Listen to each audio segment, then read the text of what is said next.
नमस्ते, मी वंदना. तुम्हाला पाठीमागची बाजू मी कट करून दाखवते. 10ची घडी घेतली मी, 10.5ची घडी घेतली मी. उंची घ्यायची आपल्या आवडीनुसार. 13ची उंची होती तर मी 14 घेतली. शोल्डर टाकले मी 5.5चं, गळा टाकलाय मी 2.5 इंच.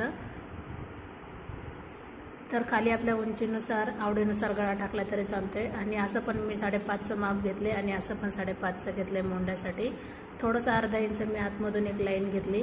मोंढ्याला पाठीमागच्या बाजूने 1.5 इंचावर आपल्याला आकार देऊन घ्यायचे आणि पुढची बाजू आपल्याला 1 इंचावर.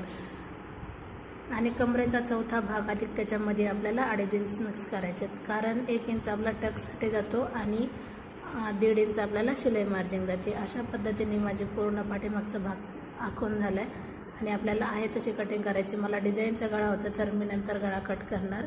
तर माझा व्हिडिओ आवडला तर नक्कीच लाईक करा, शेअर करा आणि सबस्क्राईब करायला अजिबात विसरू नका. पुन्हा भेटू नवीन व्हिडिओमध्ये. तोपर्यंत नमस्ते.